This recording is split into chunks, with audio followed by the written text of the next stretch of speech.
কি হলো, এত এমার্জেন্সি ডাকলি যে? দরকার আছে তাই ডেকেছি। কি দরকার তাড়াতাড়ি বল, ঘরে তোর মা একা আছে। শুনো, ওটা আমার মা লয়, ওটা তুমি বিয়া করেছো তোমার বউ। ঠিক আছে লে, ওইটা আমার বই বটে। কি বলবি তাড়াতাড়ি বল। কাল তুমি সম্বন্ধ দেখতে যে ওটা কি করলে? না, কি করলাম? বিয়া করেছি।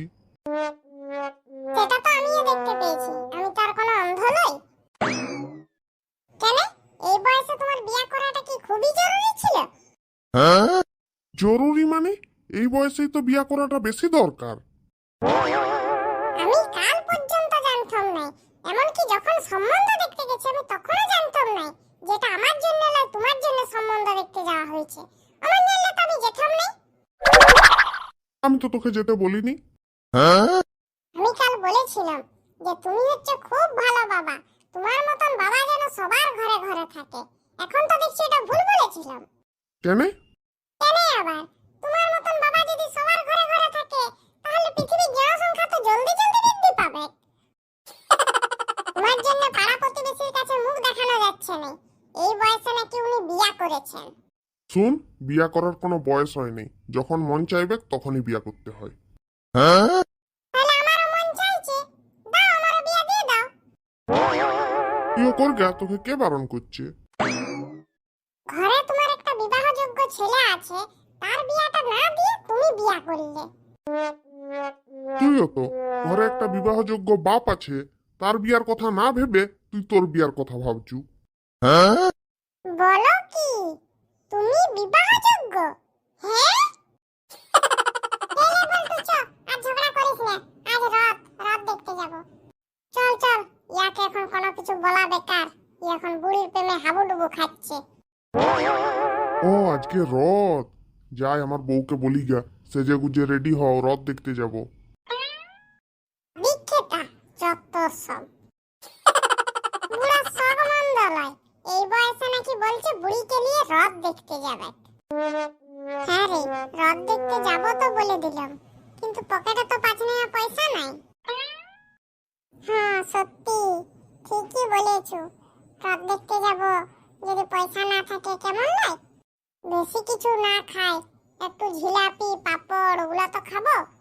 শুন শুন, আমার একটা বুদ্ধি এসেছে, এক কাজ কর, তাহলে জিলাপি পাপড় তো দূরের কথা, ফুচকা ঘুগনিটাও হয়ে যাবে।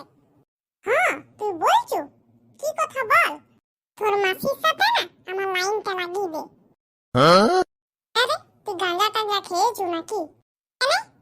আজ এতকাল ধরে তুই আমার সাথে মিশছু, তুই জানুস নাই যে আমার কোনো মাসি টাসি নাই, আমার মা আমার দাদুর একটাই বিটি। আরে আমি তো ওই মাসির কথা বলি নাই, আমি এই নতুন মাসির কথা বলছি। ও মানে কালকে বুড়ির দিদি। হ্যাঁ তুই একদম ঠিক ধরেছিস। শালা আমি বুড়িটাকে মা বলেই মানিনি, আর ওর দিদিটা আমার মাসি হবে। তুই যা বলুস না। আরে এত রাগ করছু কেন?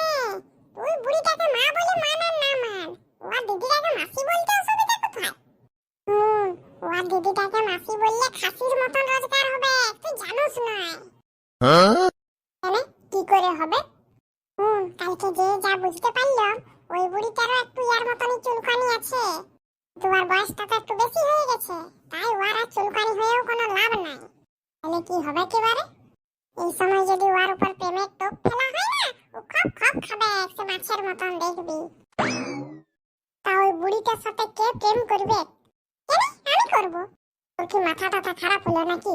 ওটা শালা বুড়িটা, তারপরে বুড়িটা আর কতদিনই বা বাঁচবে? বড় জোর 5 বছর, তারপর তুই কি করবি? দূর, তুই বুঝছু না, ওইটাই তো ব্যাপারটা। আর বুড়িটা 5 বছর কি বলছু রে? বুড়িটা তো খাটে উঠেই গেছে, এবারে ঘুমালেই হলো। তুই ওর সাথে প্রেম করবি সেটা আমি বুঝলাম, তারপর যখন ও মরে যাবে তখন তুই কি করবি? ওইটা প্রেম নয় রে, প্রেমের অভিনয় করব।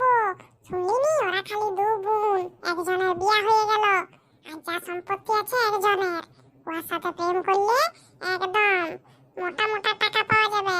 এইমাত্র বললাম না, মাসি খাসির মতন হয়ে যাবে। তোর কথাটা তো বুঝলাম, কথাটা তুই ঠিকই বলেছু, মন্দ নয়, কিন্তু ওর তো একটা সমস্যা আছে, ও তো আবার পিরকায়, বারবার হেগে দিবে যে। সে হাগছে হাগুক না, ও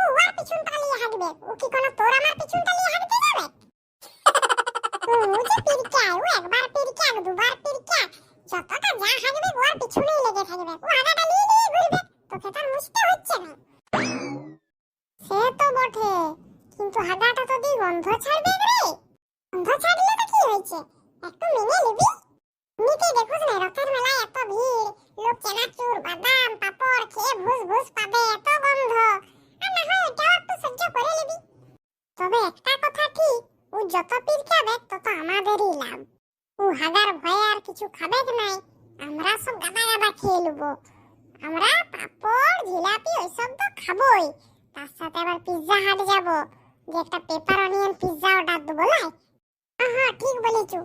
লে তোর মাসিকে ফোনটা লাগা থাইলে। দাঁড়া থাইলে লাগাচ্ছি। কি রে না না এখনো রিং হচ্ছে, একটু দাঁড়া।